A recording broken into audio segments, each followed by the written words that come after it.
Bill has been drafted and is ready for review.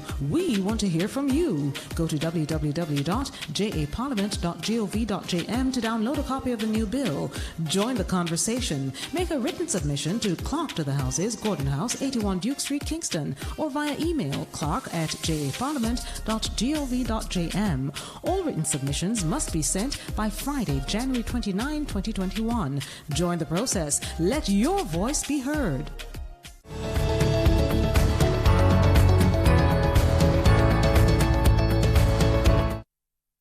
Welcome to the viewers and listeners from not only locally but from the diaspora to the 4th Joint Select Committee virtual town hall meetings. As we have indicated, this is a sit-in of the Joint Select Committee and a number of members are here with us. Also the technical team from the Office of the Prime Minister and a number or most of our members have joined us virtually. This afternoon, we welcome all the viewers and listeners and hope that you can participate by sending in questions via social media or via the media that are with us this afternoon. This afternoon, we will be detailing and responding to a number of questions which still remain unanswered. Not only will we answer those questions, but any additional questions that are posed, we will try to answer them this afternoon. Failing that, we will answer them next week.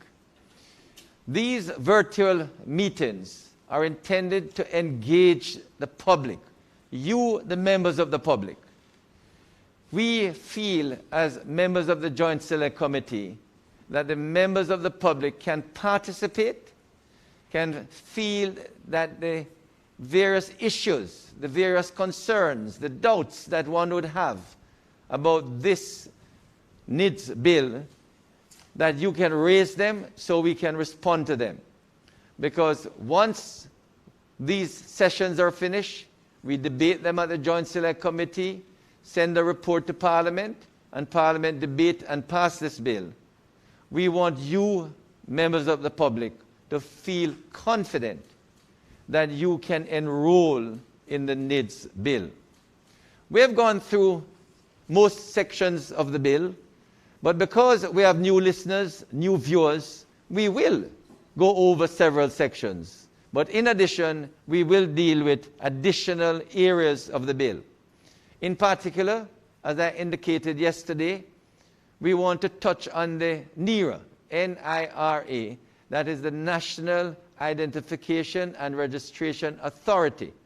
This is the body that will be responsible for the enrollment, for the real protection and securing of the data, and basically that's the body that will be totally responsible for everything under this bill. But in addition, we have an appeal tribunal which is detailed in the 2nd schedule. And in the 3rd schedule, we have an inspectorate, and that inspectorate will ensure that the NIRA, that is the first body in the 1st schedule, carries out its work properly. So a lot is in store, and we hope we will engage, enlighten, and really excite you this afternoon as we discuss additional provisions of this bill. With me this afternoon are some members of the committee. As I indicated, most are actually online. We have Ministers Aubin Hill and Marsha Smith. We are expected to be joined by Minister Johnson Smith any minute now. And we have once again with us Member of Parliament from Clarendon, Mr. Dwight Sibbles. We also have the technical team from the Office of the Prime Minister, Mrs. Sharika Hemmings-Allister, Mrs. Janelle Miller-Williams, the Director, Mr. Warren Vernon, and from the Law Reform Department of the Ministry of Justice, Ms. Nadine Wilkins. But as usual, the person who will be engaging you, members of the public, is a professional, a communicator, and that is, I introduce once again the moderator, Ms. Kimberly MacLeod. Thank you ever so much, Minister. Again, please allow me to extend my own welcome to those of you watching us on PPCJ, JIS TV, Scene TV, and on social media, the NIDS Facts pages, the Prime Minister's Twitter and Facebook pages, that is at Andrew Holness JM, and to those of you listening to us on NCU FM and Newstalk 93 FM and other media. Over the next 90 minutes, we will be going through the Voluntary National Identification and Registration Bill 2020. Remember to use the hashtag JSCNIDS to participate. Before we get into the bill, however, we do have a quick video recap of what has been shared so far. And this is on, as Senator Albin Hill described it yesterday, our new unique national identification system. And so we will have that video recap now. You've probably heard of the National Identification System, or NIDS. Here are a few facts to help you understand even better. What is the NIDS? The National Identification System, or NIDS, is made up of the National Identification Databases, the National Identification Number, or NIN, the National Identification Card, or the NIC, and all the processes, networks, services, and measures associated with the enrollment of the individuals and the verification of identity. What are the objectives of the NIDS bill? The proposed objectives of this bill include providing for the enrollment of eligible individuals in the national identification databases, the assignment and use of the NIN or NIN, and the issue of an NIC or NIC to enrolled individuals, and the prevention of identity theft and other types of fraud relating to identity information. The NIDS is proposed to create a secure and reliable way of proving the identity of enrolled individuals through the use of a single document, a national identification card. So how can I sign up for enrollment? Citizens of Jamaica and individuals who are resident in Jamaica will be eligible for enrollment. A resident is one who has lived in Jamaica for a continuous period of 6 months immediately prior to applying for enrollment, or if the individual has been granted permission under immigration laws to enter and remain in Jamaica for the purpose of study. How can I sign up? Eligible individuals may apply to the Authority for Enrollment. The authority will be required to inform the individual that enrollment is voluntary and that the individual may cancel enrollment at any time. The authority will also be required to say why the information is being collected, the purpose for which the information will be used, the steps to be taken by the authority to verify the information, the individual's right of access to the information, and the right of the individual to appeal any decision made by the authority concerning the identity information of that individual. The bill takes into account the different types of individuals who may wish to enroll. For example, minors, individuals who are in places of safety, persons in correctional institutions, mentally incapable individuals, and those who are in the Witness Protection Program. For the purposes of enrollment, it is proposed that biographic, biometric, and numerical information may be required to be collected by the authority. The biographic information of the individual includes their full name, their date of birth, whether the individual is male or female, their marital status, as well as their occupation. The biometric information refers to the facial image, fingerprints, and manual signature where the applicant is 18 years and older.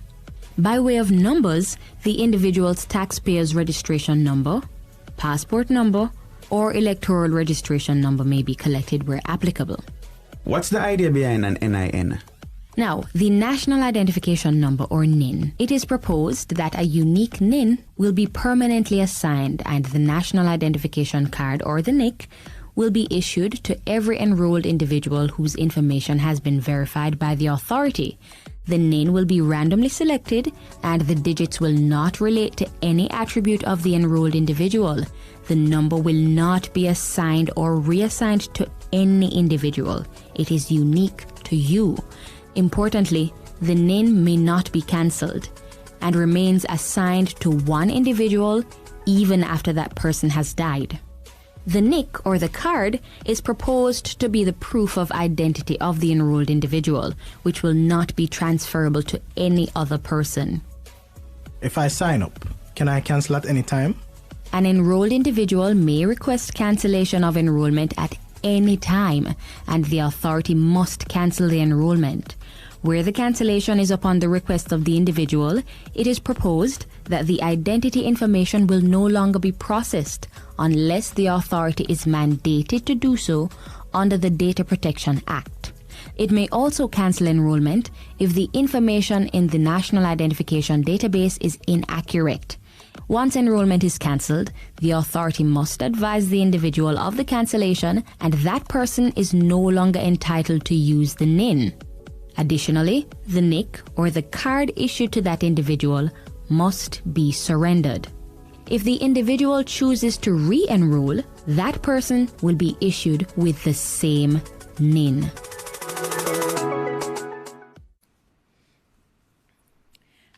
Very thorough explanation there. Very, very good. And welcome back. If you are just joining us, we just concluded a quick recap on the NIDS, and now we are going to go into some more details as to which entity will be managing the NIDS. I'm going to ask Mrs. Hemmings Allison, would you quickly take us through the clauses that facilitate the establishment of the authority that will be managing the NIDS? Kimberly, good afternoon, moderator, good afternoon, chairman, members of the committee, colleagues, and to the listening public. So clause 5 of the bill, it establishes a national identification and registration authority, which it says shall be a body corporate to which the provisions of section 28 of the Interpretation Act applies. And so what this means is that the authority will be a body corporate which can sue and which can be sued in its own name. And if we look at clause 5.2, it says there is hereby established within the authority an office to be known as the Office of the Registrar General, which under the management and control of the authority will be responsible for carrying out the functions of the Registrar General. So that's a clause which establishes the National Identification Registration Authority. Awesome, thank you. So what is the proposed structure of the National Identification Registration Authority? Can you also explain the governance structure for the independent oversight body? Sure. So clause 5 would have established the authority, and clause 6 establishes the board of management, and specifically the organization structure entails a board of management which will be responsible for overseeing the general administration of the authority. And in particular, this board of management will ensure that the operations of the authority are in conformity with the Data Protection Act and any other laws that relate to the operations of the authority. Additionally, the board will give directions to the Chief Executive Officer of the authority in respect of the management of the authority. The Board of Management will comprise 15 members, 4 of whom will be ex officio members, and the remaining 11 will be appointed by the Governor General on the advice of the Prime Minister after he consults with the Leader of the Opposition. And so if we look at part 2 of the first schedule, it provides further details about the composition of the board and the proceedings of the board. It is further proposed that the board, after consultation with the minister, will appoint a chief executive officer of the authority, as well as such number of deputy chief executive officers as it deems appropriate. The chief executive officer will be responsible for the day-to-day administration and management of the authority, and it will be responsible for the operations of the Office of the Registrar General to ensure that the authority's operations are carried out in an efficient and effective manner. And it's also important to point out to the public that the CEO will also perform such other functions that the Board of Management may assign to him or her. Kimberly, what I would like to point the public's attention to is the National Databases Inspectorate. And if we recall the Supreme Court's ruling, we noted that the Supreme Court was concerned about, among other things, the fact that there was no independent oversight body mandated to conduct an audit of the authority and take action where it found that individuals or the authority itself violated the provisions of the then Act. And so with this new bill, we look, for example, at clauses 27 as well as the third schedule of the bill. You will see that provisions have been made for the establishment of this independent oversight body, which is called the National Databases Inspectorate. And so just to pick out some of the salient provisions in that clause, it is proposed in clause 27 that the inspectorate will do quite a bit of things. One, for example, is to monitor compliance with the Act, monitor the performance of the authority, and assess the implementation of best practices concerning the functions of the authority. It will also conduct periodic inspections of the authority and to determine whether its operations are being conducted within the purview of the laws which relate to the confidentiality and privacy of identity information. The inspectorate will also give to the Board of Management such directions and advice as may be appropriate to ensure that identity information collected by the authority or stored in the national databases is subject to the highest practicable levels of security and confidentiality.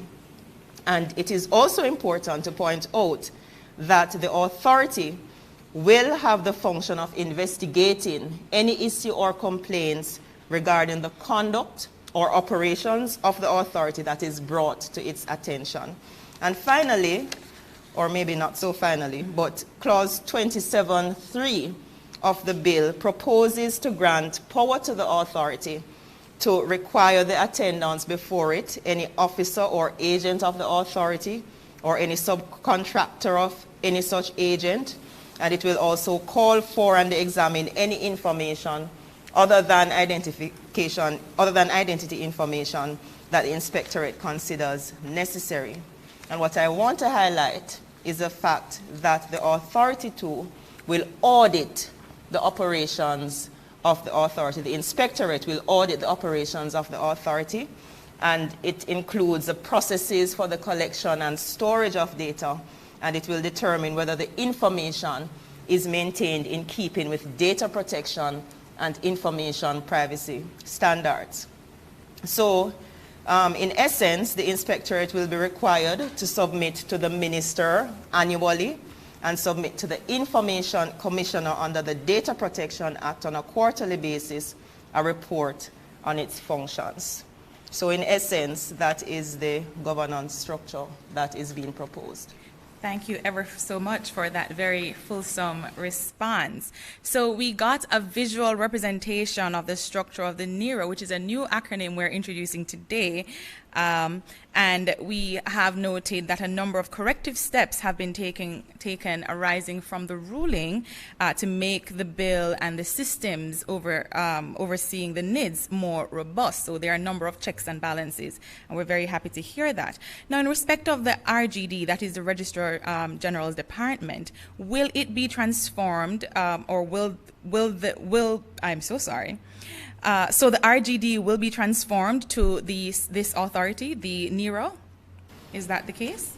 So, in respect of the transformation of the RGD, and I had indicated a bit earlier that the bill proposes to establish within the authority an office to be called the Office of the Registrar General. And what will happen is that the functions of the Registrar General now will be transferred to that office. Right. Yes. So in essence, transformation will take place, but in terms of the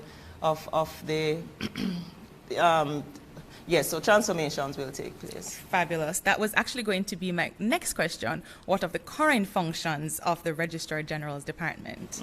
Mm-hmm. All right. So essentially, the NERO will be responsible for enrollment, into the NIDS? Yes. Yes? Yes, the NERO will be responsible for enrollment. Right. This is indeed very exciting. Can we move now into where persons may go in order to be able to enroll for their NIDS ID card? And good afternoon, everybody. The proposed National Identification and Registration Authority will establish initially 24 enrollment sites strategically located across all parishes. If there is a need, we will scale up, and we are using existing government infrastructure, partnering with PICA and Jamaica Post to establish these sites. Once the authority is in place, those sites will be published once the authority is set up. Thank you. Will you also have sort of roving registration sites? I mean, there are many areas in Jamaica, in the rural areas, where it's very expensive to travel to the capital, for example. Do you propose to have mobile units? Yes, a very good question, Chairman. We will have mobile enrollment stations set up to move around, but initially our mobile sites were specifically designed for persons with special needs, maybe persons with disabilities, persons who are at home and unable to go to the enrollment sites, youth groups, community groups, where you can have group enrollment, or corporate offices. So we have that as part of the plan. Great to know. And just to repeat, there will be 24 enrollment sites across the island with the capacity or the potential for upgrading as the need arises, as well as mobile units to facilitate those who are unable to visit those locations. Very, very exciting. Mr. Vernon, could you please guide us through the enrollment process? What does this look like? Okay, thank you again, Kimberly, for that question. So the enrollment process is divided into a pre-enrollment and also an inline enrollment. And the pre-enrollment, the entire enrollment process is similar to the process that is used to apply for your visa. So so similar to the process that you will go onto the U.S. Embassy website and you supply information initially, we will have something like that where you supply all of the information as required on the law online, and once that process is completed, you will get a reference number, and you will also receive an appointment date. And on your appointment date, you will visit the enrollment site for your biometric information, or in other words, your fingerprint and your facial image to be taken. And the enrollment officer and the supervisor will carry out additional vetting, and once that is done, they will associate the information collected with your facial image, your birth certificate, and also your fingerprints. That information will be transferred to a remote site for an additional 6 layers of vetting, and once approved, the card will go to production, and the card will be produced. We say personalized. Some persons may say the card will be printed. Then it will be shipped to the enrollment site and the customer will be noted. Citizen or ordinary resident will be notified via maybe text messages or email. You'll go in, you'll collect your card, and you'll also activate your card. And this is important because we know you do have the risk between production and transferring the card to the citizen, that it may be lost or it may be stolen, but the card will be useless. It cannot be used until the card is activated. And once the card is activated, then the citizen can now start using the card. And it's a similar process also for lost cards, renewal of cards. So if you lose your card, you definitely have to go into the enrollment site for your card to be renewed or to get the replacement card. Tell me, in what is proposed, Vernon, is it going to be a manual registration, or is it going to the reason I'm asking this, if you're going to be using actual manual, one of the real problems we have with data transfer is that even if the applicant puts in the right information, when it is transferred by a second person, a lot of errors creep up. So people's name, get transformed into different names. How are we going to ensure that the initial application or the initial data that is collected is properly transferred into the system? And the first control we have in place is that an enrollment officer will not be allowed to enter any data concerning the name of the individual. The name of the individual will be pulled from the civil registry, because what we're trying to do is to ensure that there's consistency between civil registry and identity. What we have now in most of the databases is that you have an officer, as you so mentioned, retyping the information, and that you definitely will have errors. In this system, an enrollment officer will not be authorized to type that information in. It must be pulled from either the civil registry or from the passport office, depending on whether you're an ordinary resident or a citizen of Jamaica. Because citizen of Jamaica, in some cases, if you weren't born in Jamaica, your data would come from PICA. But if you were born in Jamaica, then there's an entry in the civil registry for you, and we'll ensure that we pull that data. Additionally, there are a number of layers of vetting, and when we were there designing the processes, there are a number of discussions we had. We thought about the people who are not tech savvy, the people who wouldn't be able to go online and enter the data. So we are also going to make available those forms for persons in that category to fill them out. However, the control that we have in place is that the additional data sets, such as your address, information, telephone number, email addresses, those things will have to be confirmed by the enrollee. So the enrollee will have an additional screen and the enrollment officer will have another screen, and you'll see exactly what is being typed. You will see the data that is being captured, and you will have to confirm that this is the correct information before it is submitted to the system officially.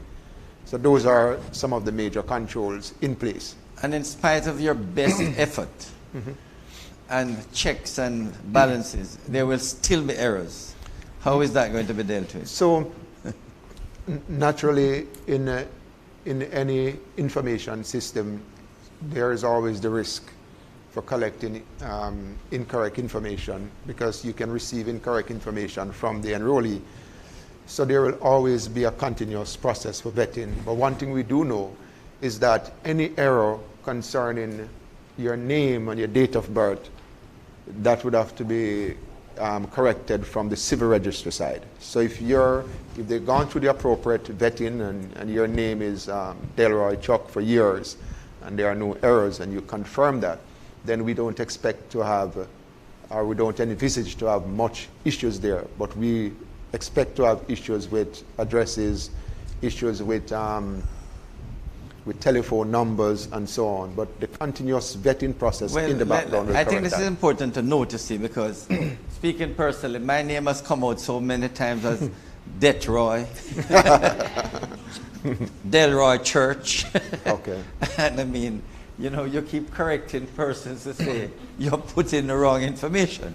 So you don't want a national identification where you get a card with wrong information. Yes. So I just want to be public at large to be assured that there will be many layers of checks and balances. So when the card is finally delivered, it has the right information. Yes. But if it does have the wrong information, it can be corrected. Yes, there is a process. In fact, even in the bill, there is a process for the correction of information. Okay. So we always have to have those controls in place, because we do know of people with errors on their birth certificates, and exactly. for whatever reason they continue that way, and sometime in the future they say, you know what, I need to change it. But we do have processes in place at the civil registry to change the name. In fact, there are also persons who will change their name via deed poll and so on, and we have to take all of those into consideration. So, but the key thing, however, to note is that in a system of this nature, your real identity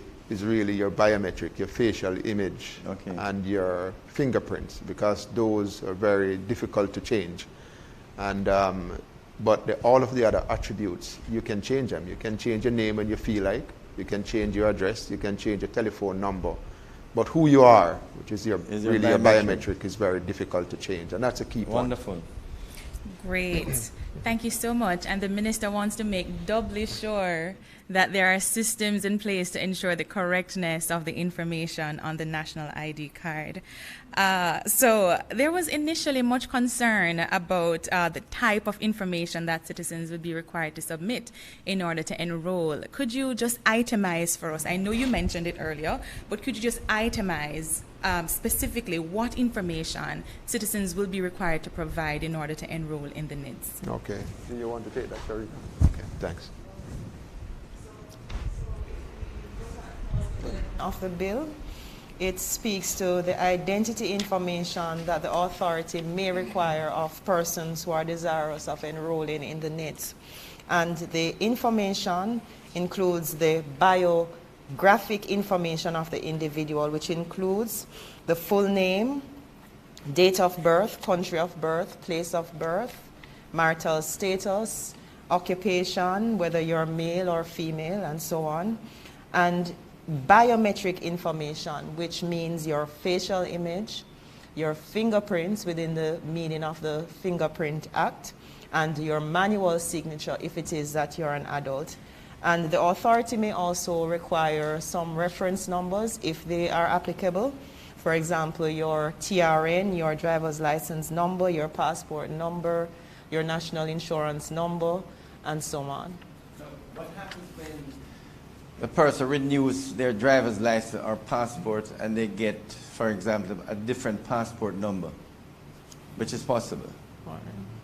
You know, do they have to take it back to the authority to have the change made? I mean, it may be an older person. Do they have to wait the 15 years?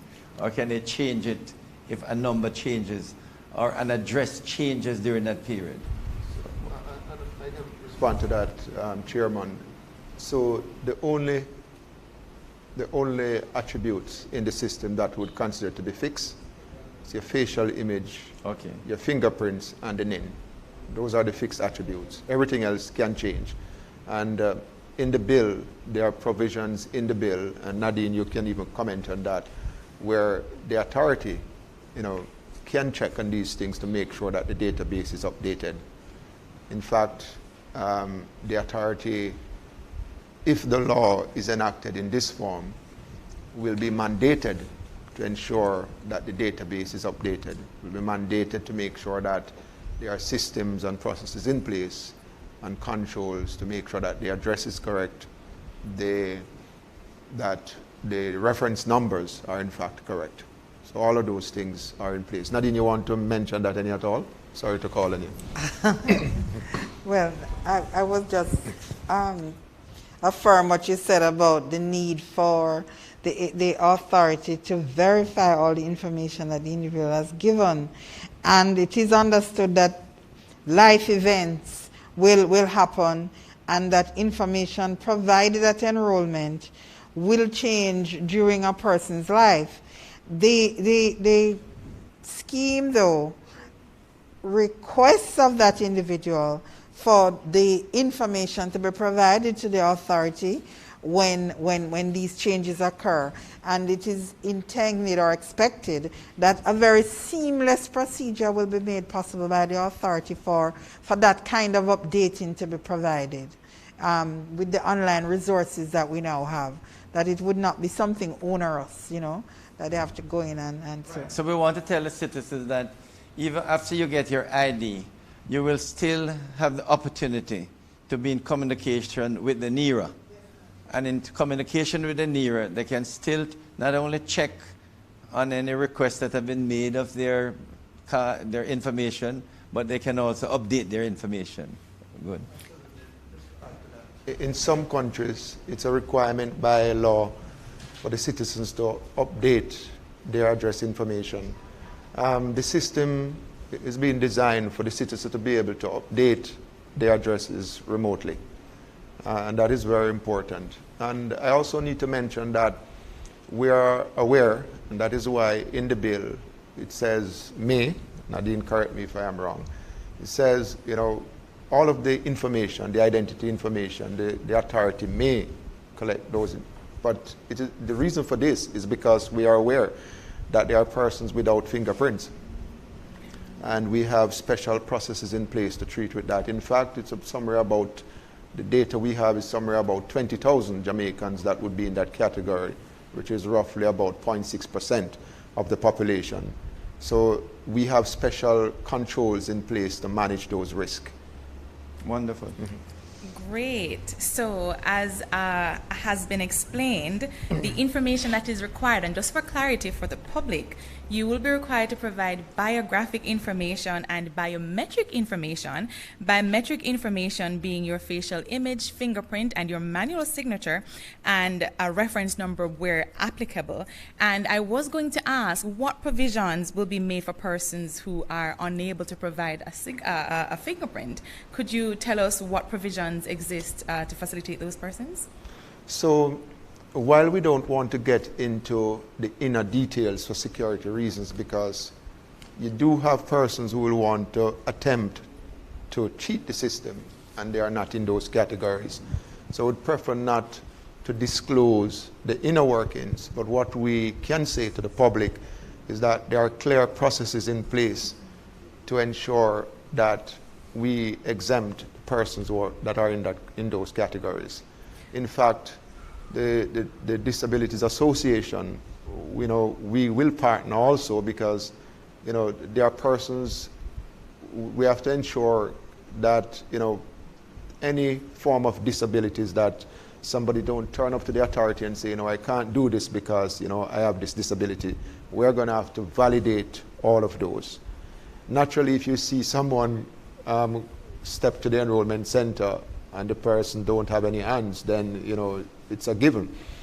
But there are some disabilities that will have to definitely be verified before we proceed, because the officers at the enrollment sites, you know, they are not medical doctors.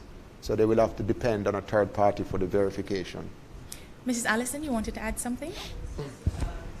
To Warren's point, there are provisions in place in the bill. So, for example, if you look at clause 11(1)(b), fingerprints, it cross-references the Fingerprints Act.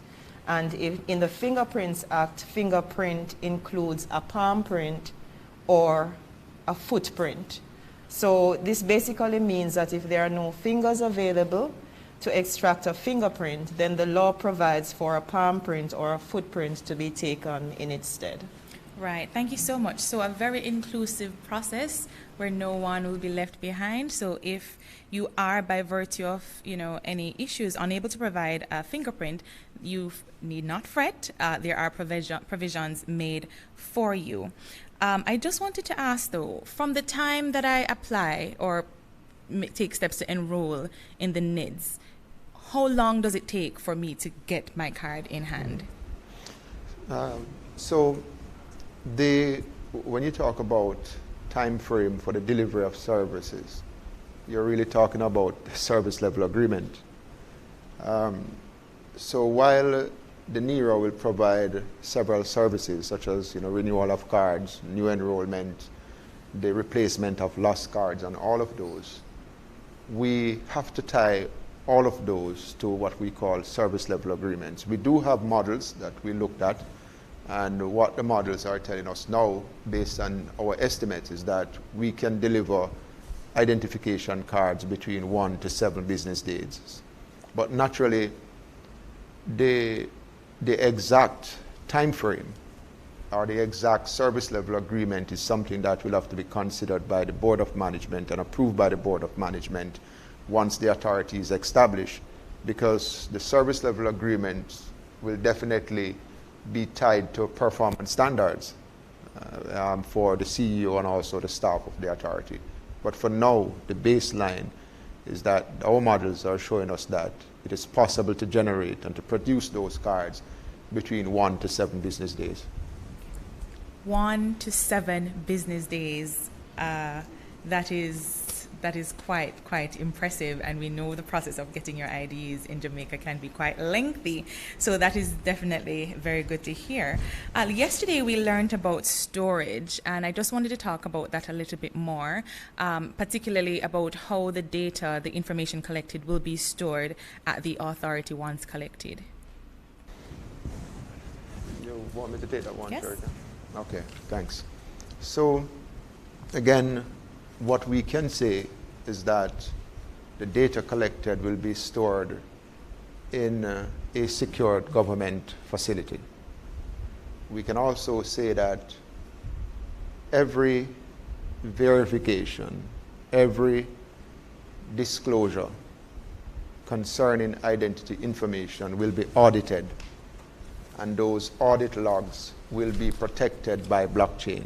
And this is very important because we're trying to establish a system here for transparency.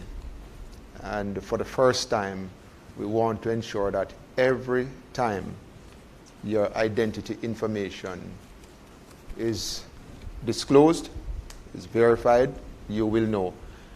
Because by the very nature of the officers that will be engaged by the authority, they are going to be in the background performing certain functions and tasks that are required to deliver the services. So they may have to access data, but that access will be logged and will be protected. And I know Chairman mentioned earlier in the week that there are some big fines if you touch something and you are not authorized to. Okay. Thank you. Thank you ever so much, Mr. Vernon. I just want to remind our viewers to peruse the NIDS bill on the websites of the Jamaican Parliament and on the Ministry of Justice. And yesterday, Minister Chuck indicated that the bill will be made available through WhatsApp, so it will be widely circulated for your consideration and the justices review. Of the peace. And through your justices of the peace. Right. That is correct. I believe yesterday we got as far as clause 22, so we're just going to take some time and now proceed to go through the rest of the clauses that we have on schedule for today. Could you please, Mrs. Miller, continue by picking up at clause 23?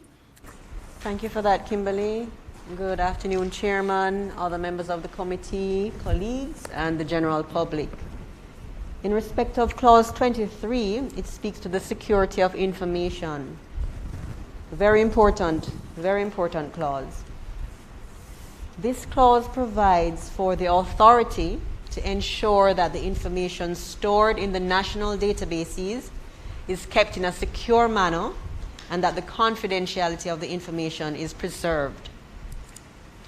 It also ensures that the authority shall take all necessary steps and measures to protect the information from unauthorized access, use, and disclosure, to ensure that its employees and agents comply with these measures, to ensure that the identity information of enrolled individuals accords with the highest level of security, and to implement systems to detect any unauthorized access to or use of the information, to implement monitoring processes to identify any unusual events, to encrypt all such information contained in biometrics or other identity information, to restrict the categories of its staff and agents having access to the national databases, and to take all necessary steps to ensure that the physical security of the servers of the national databases and to employ any backup measures where necessary. So these form the provisions of the security of the information. Thank you so much. Mr. Vernon, may I ask you, what do we mean when we say that the information will be encrypted? What does that mean? So I think the simplest way to put it is that when you encrypt the information, it's as if you put it in a safe, and there is a key that will give you access to the key, and you have specific persons, or a specific individual with that key, and only that individual is able to open. Right. And to open it using that key is more like you're decrypting the information. Right. I think that's the most relevant way to do it. All right. So basically, your information will be so secure. It would be very, very difficult, and only a small number of very special people will be able to access that information. I'm looking here at Clause 25, which seems to speak to authentication. Mrs. Miller, could you walk us through Clause 25, please? Well, Kimberly. In respect of Clause 25, it speaks to the request for information or for authentication and verification services. This clause provides the authority to authenticate a national identification card or a national identification number, or to verify the identity information of an enrolled individual at the request of that individual or an accredited third party with the consent of that individual. This clause also makes provision for a person to apply to be an accredited third party. Furthermore, when an individual makes an application to the authority to this effect, that individual is entitled to be provided by the authority with the following information. 1, a statement of all the information stored in the national databases about that individual, and a record of all the requests made by entities for verification of identity information of that individual. Awesome. Yes. All right. I'm going to ask a question now from social media, and it is actually from Facebook, and Monique is asking, would the NIDS be like a social security card number or a social security card as in the United States? Thank you, Kimberly. The NIDS card, or the National Identification Card, maybe we can say that there are some similarities. Specifically, your social has 9 digits, and the National Identification Card, similar to TRN, will also, will come with 9 digits. However, the National Identification Card is completely unique and is different from that. And it's completely unique because of the various security elements that are attached to it. With the National Identification Card, it guarantees one person to one identity, guarantees one person to one birth certificate. I am not sure if your social security number, based on the number of fraud cases reported, that they are doing the same thing. But to speak specifically that the National Identification Card and the number and all of the components is significantly different. In fact, the social will not give you access to certificates for you to be able to sign documents digitally, and the ability to authenticate, meaning to sign into services online.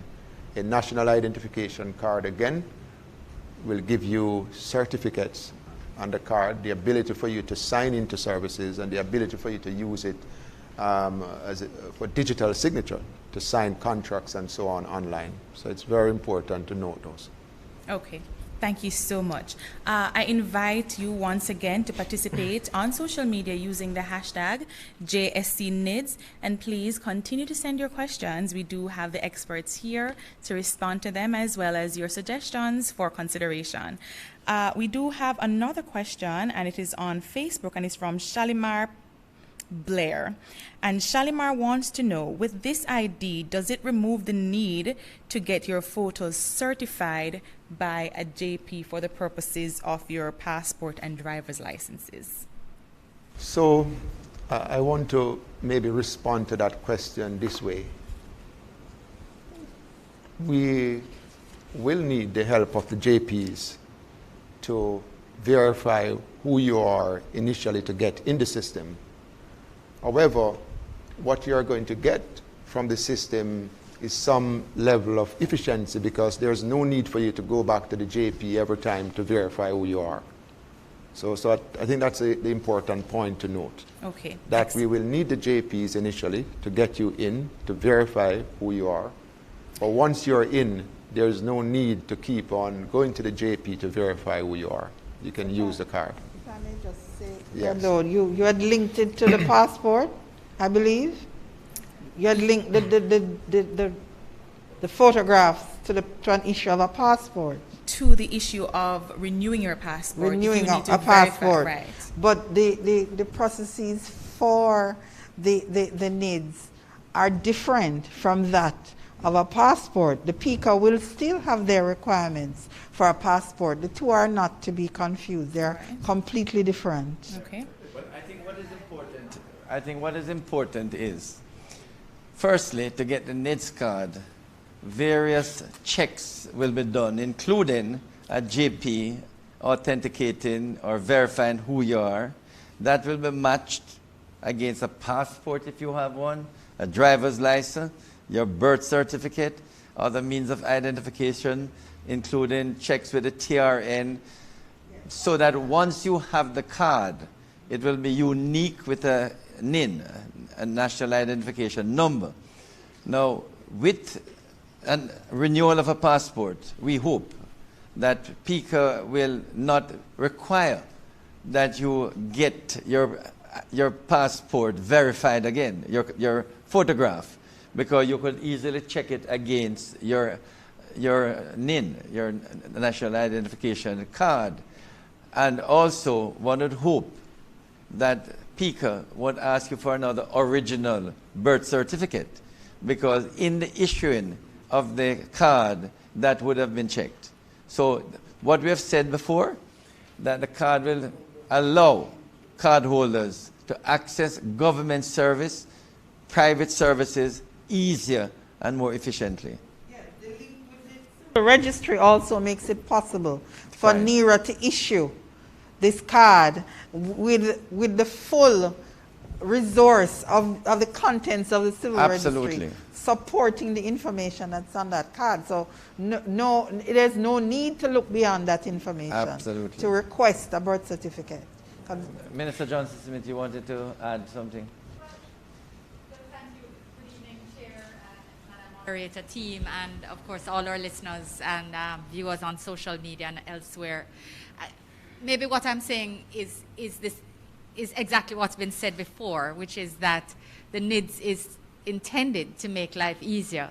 So if you have your NID, that is if you have your NIC, your national identity card, then gone will be the days for you of having to find 2 bills in your name to prove your address, plus getting your 2 photos signed by a JP, plus ensuring that you have at least 2 government IDs, one with a picture, so you have to be looking for the voter ID or the driver's license and the TRN or the passport, and gone will be those days, because all of the verification will have been done at the initial stage when you enroll in the system.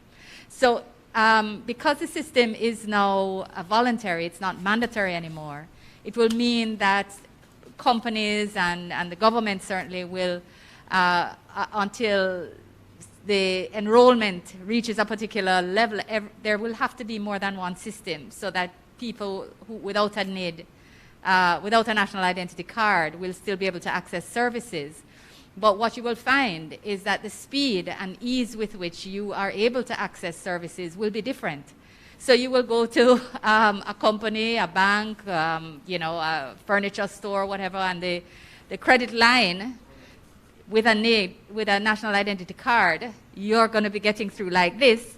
And the person who is having to carry the 10 pieces of documentation and have somebody verifying everything instead of just clickety-click, check with the NERA, come back, and you're verified. So the speed and efficiency of your process will change. So I'm hoping this helps you understand what not only the vision, but what the processes will be like.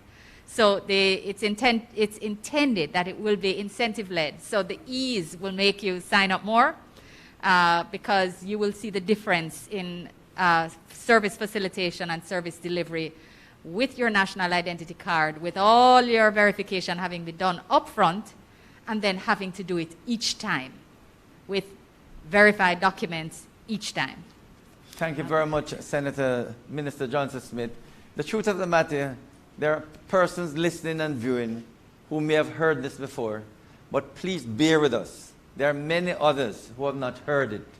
And it is very important for us, members of the committee, members of the technical team from the Office of the Prime Minister, the fact that we are repeating these things several times. We want to let the public at large know. We just want others who have not heard. And indeed, you're going to hear the same points that we are making this evening, repeated over and over, not only in committee meetings, not only in the virtual town hall meetings, when we speak to private sessions, when we advertise later on. This is very important because at the end of the day, we know having, well, at least the team who have been in discussion with us at the legislation committee, we know that the card will make it better for the citizens of Jamaica to access services. And that's the point we're repeating. Thank you so much, Minister. And thank you so much, Minister Johnson-Smith. The card will change the way we do business and access essential services. And that is truly, truly life-changing in a very positive way. Allow me to take the time to acknowledge Honorable Ministers Favour Williams and Robert Nesta Morgan, who are tuned in via our Zoom link. And with that said, we do have a question posted on Twitter by Craig Diedrich, and he used the hashtag JCNIDS, which we continue to encourage you to use. And Craig wants to know, will the NIN at any time seek to replace a person's TRN, NIS, passport, or driver's license numbers? And I pose this question to the technical team. Could you say? So I think the best way to answer this question is that the intent of the National Identification System, and even the NIN, is that once you have the NIN, there is no need for you to produce any other numbers to the various government entities. But we also need to be aware that those government entities will have their own unique identifier. Some of those unique identifiers, you may not know them, and maybe there is no need for you to know it. If you have a national identification number, there may very well be no need for you to know what your tax unique identifier is because of the linkages. There's no need for you to know what your NIS would be. There's no need for you to know the unique identifier that they are using for PAT, because remember, we have a distributed system. We have different ministries and agencies that are governed a particular way, and they have their databases. But the key thing as an engineer is that you must have a universal unique identifier, and this is where the NIN is. So we are not saying that it's going to get rid of them. Mm-hmm. Okay. Thank you so much. Senator Ovenhill would like to just make. The question as to whether we will do away with particular cards.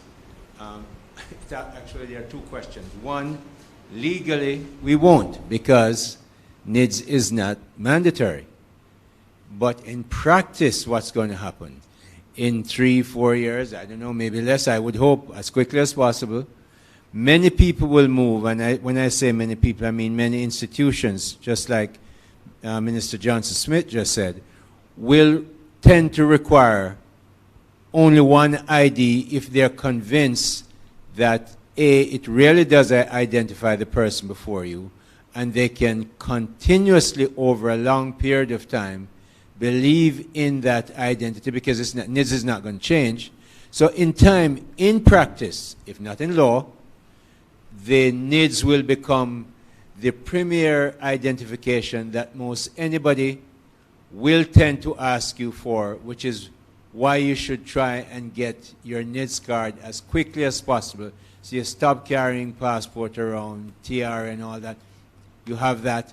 You have NIDS, everybody will be able to identify you. So in practice, it will probably, those other pieces of identification will fall away. Thank you so much, Minister. And another question we have is, I think people are trying to figure out, why do we need another card? We have so many other identifiers. And one question posted by Iris Finch is, why not just convert the national insurance scheme to incorporate this change? Why do we need another identification card altogether? Mm-hmm. Okay. Yes, and so there are two things to consider. Some of those questions are what you call maybe policy questions, but I will speak from an engineer perspective. When you're looking at system design, is that what you need is a universal, unique identifier. A universal, unique identifier that at all times you will know that this is in fact a representation of a real person behind a process. Very important. All of the identification cards that we have now, we can't say to the public completely that at all times this is an exact representation of the person before you. And there are a number of reasons for that. Some of them, one, have to do with the way how they were designed and the vetting processes behind them.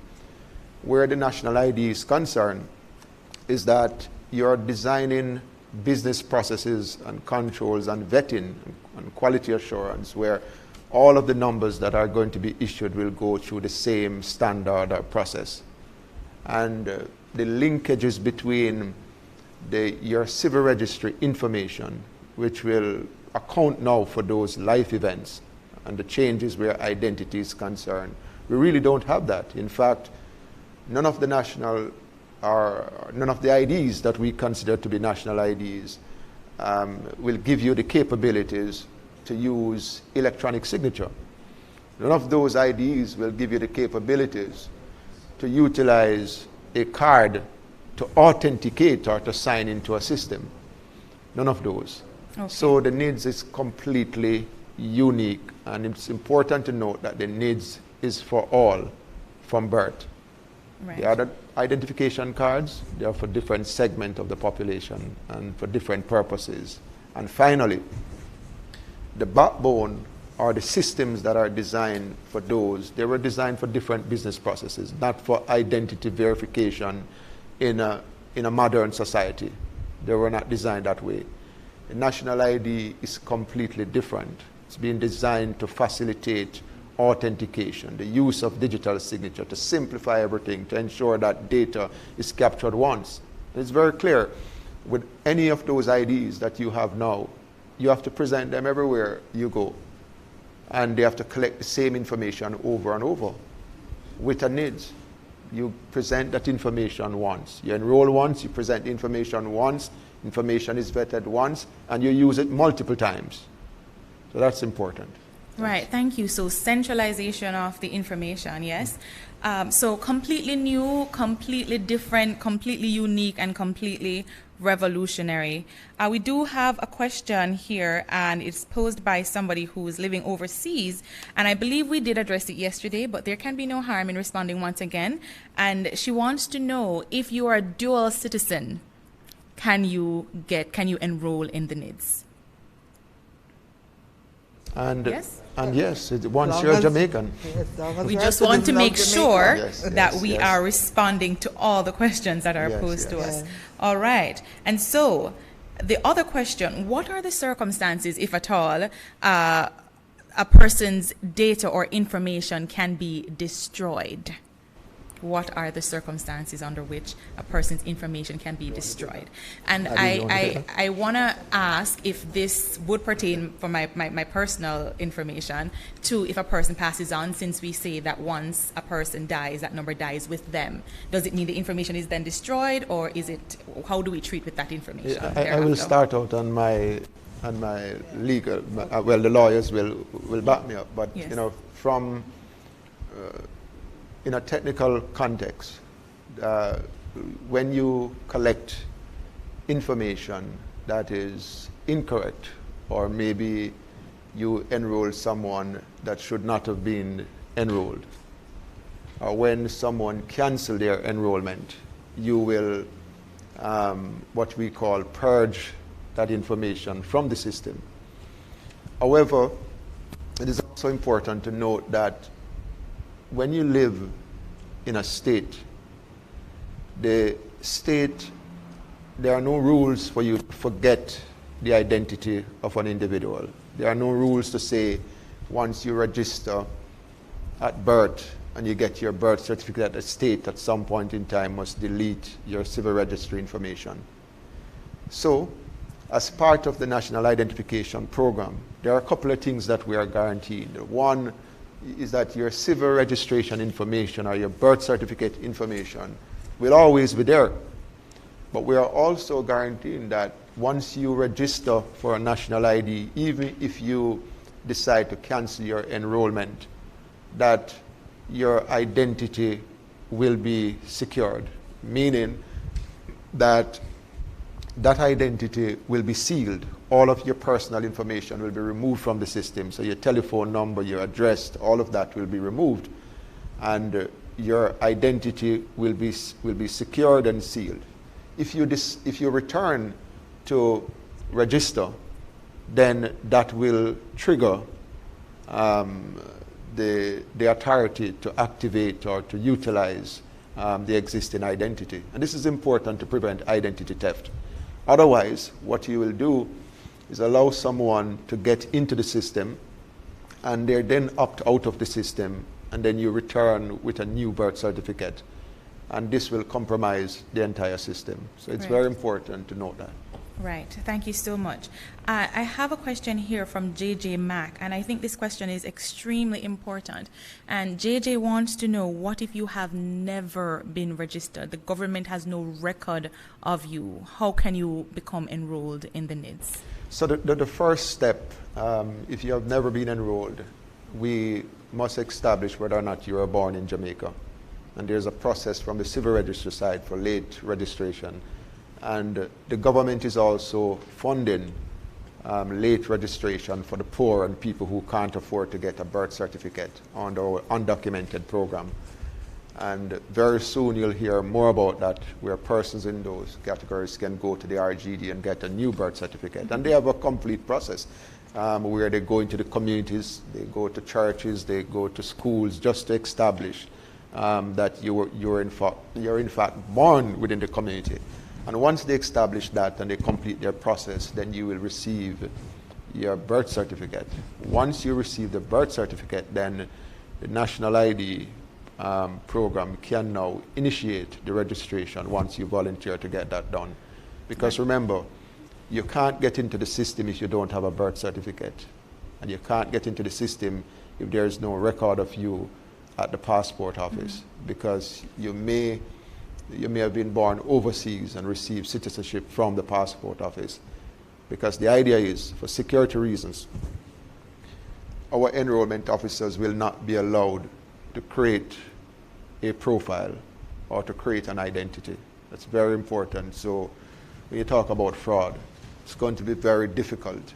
Fraud will have to be committed at the entry points, and there are a number of audit trails on track to really deal with that. And as the chairman mentioned, I keep saying it, there are really tough penalties and fines. Chairman, you say it better than me, so you can say. The point about it is that once you try to defraud the system, the law provides in several sections significant penalties, which we will be addressed to see if they can even be more severe, so that there will be deterrents to ensure that persons don't try to beat the system. I want to ask you though, Executive Director, at birth, would a NIN be issued at birth, or do the child or the parents or guardian have to wait until the registration takes place? So the provisions in the bill is that you can enroll from birth, but for a minor, as you know, the parent would have to volunteer for that to be done. So I'm really asking, when the parent comes to register the birth, yes, will that be an automatic registration of a NIN? It will not be automatic because the entire program is a voluntary program. So Right. once the parent is in agreement for the NIN to be assigned, it will be assigned and the identity protected from birth. So how will there be a connection, even at that early stage, between the birth certificate and the NIN? Would it not there be a good consistency to do it at an early stage once this NERA is in operation? Absolutely, there is a need to, but again, we are operating in an environment where it is not mandatory, and Right. those are some of the risks that we have to manage. The reality is that if you decide not to, then we won't be able to enroll you or to secure that identity. But the ideal way to do it is that from birth is to make sure you make the connection from birth. And just to go on, suppose once a person is enrolled, let us say I enroll later this year, wouldn't it be appropriate to put that NIN number attached to my birth certificate at the Registrar General? Absolutely. Is that likely? So that, 50 years time when I'm no longer around, that if someone tries to use my birth certificate, you would see immediately that, in fact, there's someone that already enrolled known as Delroy Chuck. Yes. No, I'm just asking because, you see, it seemed to me that you need to do some matching so that once I am enrolled, then you should put my NIN number beside my birth certificate at the Registrar General, so that later on, when I passed away, if someone tries to use my birth certificate, it's clear that they can't because there's a number there already. Is that likely? Well, Chairman, I am amazed with you going through the processes that we would have defined and based and very clear in terms of your assertions, and that is exactly what we have. Right. Is that when we talk about a universal identifier, once the connections are made, that is what will happen. And this is why, for the first time, once you establish that, we will now be in a position to link your birth certificate with your identity, with marriage record, and also with, all of the other civil events, such as death records and so on. And that is why we spoke about the benefits of the NIDS to remove life certificates, to say to seniors and persons that are on the pension program that the possibility is there. It's just for government entities that are asking for life certificates for them to look at their business processes and to make those changes, because there is no need to ask for it, because the debt will have to be registered in the civil registry, and once that is known, then identity will be aware, and you'll know that the person is no longer alive. And I make this point because that will sort of encourage and educate the public at large to know why the NIN is so important. Because unlike the passport, the driver's license, electoral card, nothing relates back to the birth certificate. Yes. So with the NID, you know once you get a number, that birth certificate is literally sanctioned, or should I say neutralized, that only you can use it. Absolutely. If anyone else tries to use that birth certificate, immediately fraud will emerge and that person could be charged and penalized under this act. Yes. So it's important that the public at large appreciate how important the NIDS system will be.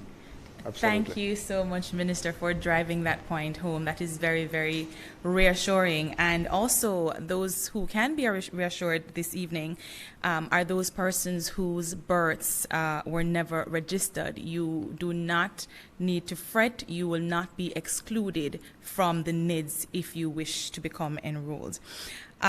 We have a question here from Suzanne Goff on Twitter, and Suzanne is asking, and I believe since we have emphasized so much that the NIDS is voluntary, she's asking, will people be able to continue using their other IDs if they have them? It won't be a matter that in law NIDS is voluntary, but in practice it is mandatory. Will this also be clear in the laws and or regulations? There are two parts to it. The system that we are designing and is that you will be able to continue functioning the way or you're functioning now with all of those efficient ways of doing things. So you will still be able to go in line at the tax office or government entities to conduct your business and drive in traffic. However, with a national ID, what we are giving you is a secure tool where at all times we know who is behind the process, who is behind the device, who is behind the computer screen. And the only way to know that is because of the security that we are putting in, and we are tying the biometric to that, linking it also to the ability to authenticate, connecting it back also to your public key infrastructure. So that is very, very important to differentiate. And I said this before, that what you're going to be able to do is that you're going to be able to bring all of these services online and to make them digital services, because there is no need to wonder who is behind the screen. That is why I mentioned before that you can have a Jamaican abroad and they will be able to sell their motor vehicle once those adjustments are made and those processes and the changes are applied. You'll be able to sell your motor vehicle online. Why? Because the national ID, at all times we know who is behind it because of the security features. I think it's important to recognize that the government is doing this and is putting a lot of resources in ensuring the uniqueness of this national identification system. As Warren has pointed out, there will be several layers of verification to make sure that the identification is that of the person, so that the private sector, the public sector will have confidence in it, so that it will be used, that card you can use electronically, as we have said, to do a lot of business. And let us face it, right now, and even more so, as the years, months and years go by, a lot of transactions will be done electronically. You don't have to go there, but you could show the card, have it verified. That may not be possible with all the other cards. You see, so that there are other private sector, public sector might say, well, no, we can't accept that card. Unless you have the NIDS card, you have to come in. You have to come and verify your identification, so that the benefit will be enormous. Yes. Ms. Wilkins. Sure. To be clear, that based on the question that was asked, that there are no provisions in the bill that bar the use of the existing cards, that limit their use in any way. The bill simply provides for the national identification card. Right. Thank you so much. So the short answer, Ms. Goff, is that you will still be able to use your current IDs. However, you may find the process just a little bit more cumbersome, and that is what the NIDS will be eliminating. I also have a question here, and it speaks to voluntary withdrawal from the NIDS enrollment. So assuming that persons have heard about the NIDS and they have enrolled, it's very exciting, but they decide they no longer want to be part of the NIDS facility. Are there provisions for their withdrawal? The answer is yes, because the provision, I think it's clause 14, provides that they can apply to deregister, but they must put it in writing and surrender the card at the same time. Now, if they don't have the card, they will have to pay because it was lost. Right. Then they will have to pay to get a card, so it can be surrendered with the written application to deregister. Right. All right. Thank you so much. And in respect of persons being unable, so for example, and this is a question from Twitter, you need to be verified in order to become enrolled, but you signed a certain way on all your previous documentation, but you can no longer sign that way. How do you treat with that? How do you go about verifying that individual? So when you talk about manual signature, there's really no restriction in the bill manual signature. We are asking for a manual signature, and we expect that the signature that you will use is a signature that is your signature. So whatever manual signature is applied to that application form at the point of enrollment, that is what the system will use for verification for your signature moving forward, because people can change their signature. The only thing we are saying is that the signature that you submit to the authority will always be the signature that we'll use to verify your manual signature. And that is important because that signature will also be printed on the card. Mm-hmm. So if you take the card to an establishment to verify who you are, then naturally that establishment would require you to sign the same way as it is on the card. And there are experts that can verify that. All right, thank you so much. What of persons who want to know what about the validity period? So we did answer this question yesterday, but if you could go ahead and talk about the validity period of the cards and why it is that it is established in that manner. You want to come in? Okay, let John do it. Okay.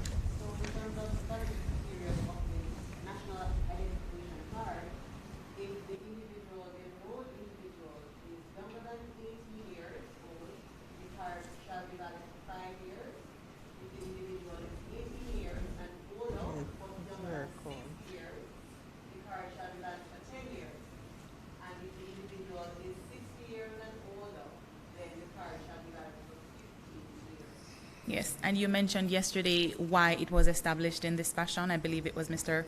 Vernon who explained why we had these varying periods of validity. Could you just recount that for us? Yes, just to repeat, between from birth all the way to 18, the features often, the features change quite often.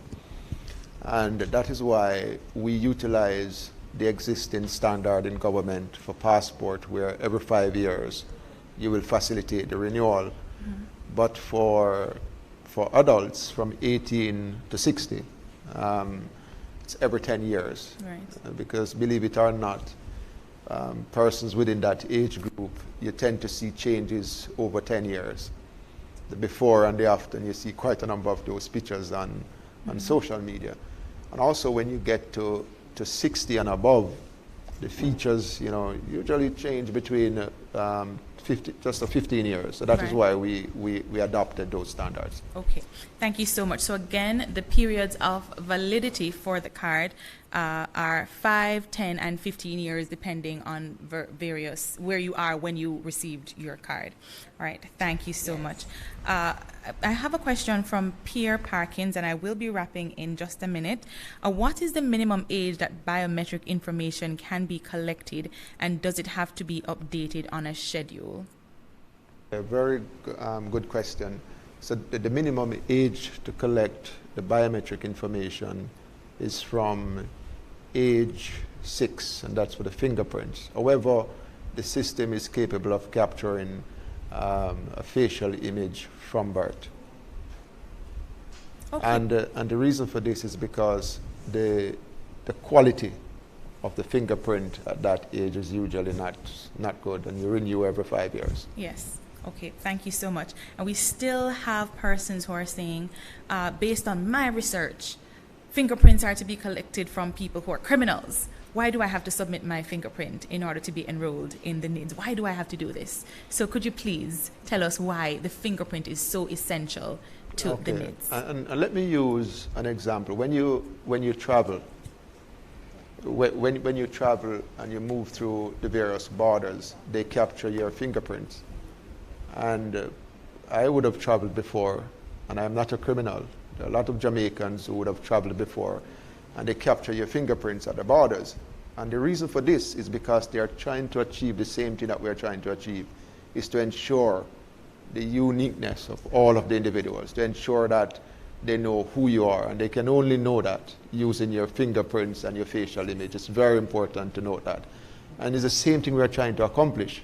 We spoke earlier in the town halls about the number of fraud cases, because we are unable to at all time to guarantee the uniqueness of the card. Thank you so much. And to the questioner, fingerprint is actually unique to the individual. In fact, twins, not even twins, have the same fingerprints. So that why fingerprint is used to identify not only criminals, but generally persons, is that the uniqueness of the fingerprint. And it is a fact, one of the reasons why the electoral system has now been so regularized and so safe is that they have used fingerprints to ensure that there's no dual registration. And so having that experience, we know that the fingerprint in the national identification system will assist with the uniqueness of the person, and in addition to the facial recognition, which is now also recognized as another unique way of identifying individuals, that will ensure that this system is really secure, safe, and also providing for good identifications of persons. Thank you so much, Minister. And with just 2 minutes to go, I wish to acknowledge Minister Johnson-Smith for a quick comment. Thanks. I really just wanted to express it in another way again. It's for your security. It's for your security. It's to prevent identity theft. When you hear in other jurisdictions about rises in identity theft, you'll find that the numbers are higher in countries where their identification has no unique identifier like a fingerprint. So it is one of the ways in which we intend that the national identity card will be secure and your identity cannot be stolen. You all know that we're living more and more in a digital world, in a digital economy, that you need to be able to protect your identity in a digital space. And having your identity number, your NIN, and your card linked to your fingerprint is just one of the ways in which this system will protect you from identity fraud. Thank you so much, Minister. It is indeed for your protection. We have come to the end of today's discussion. We invite you to continue the conversation online using the hashtag JCNIDS. I'm Kimberly McLeod. That's all from me today, and I'm handing you now to our chairman. Thank you very much, Kimberly. Excellent job you've done once again as moderator. I'd just like to thank our viewers and listeners who have been with us. I just want to remind everyone that this, in fact, is a joint sitting of the Joint Select Committee and the National Identification and Registration System. You will want to thank Ministers Johnson Smith, Orvin Hill, Marshall Smith, and MP Dwight Sibbles. It's interesting, you may not know, but usually I try to have 5 members of the committee here, 4 plus myself, to say that at least at the banquet hall at Jamaica House, we do have a quorum. But most other members have joined us online. But I like at least to show publicly that they're sitting. We have quorate. We have a quorum. And I also like to thank the secretary who I have not introduced before, Grayson Morrison, who you see sitting with us at the 4th virtual town hall. And the stenographers are here. They our good interpreter. And our interpreter is there with us. We want to thank you for being with us. And we want to thank the NIDS team, the OPM technical team on NIDS. And we want to thank you for being with us. Next week, we are going to repeat some of the clauses, but we will finish up the other clauses that we have not yet dealt with. I think we have gone to clause 25. We have 34 in all. those are not necessarily expansive, so we will touch on them and also elaborate a bit more on the schedules. So we ask those members who have listened, if you want to join us again, please do so. But pass on the word to other members of the public to let them know they can get additional information on this very important bill, important for every citizen of Jamaica, because we feel that this NIDS system will make life easier for the citizens of Jamaica. So this is the end of the fourth session, virtual town hall meeting, and I now ask for motion for adjournment. Motion approved. The meeting of the Joint Select Committee is now adjourned until next week, Wednesday, same time at 5:30. The new NIDS bill has been drafted and is ready for review. We want to hear from you. Go to www.japarliament.gov.jm to download a copy of the new bill. Join the conversation. Make a written submission to Clerk to the Houses, Gordon House, 81 Duke Street, Kingston, or via email clark@japarliament.gov.jm. All written submissions must be sent by Friday, January 29, 2021. Join the process. Let your voice be heard.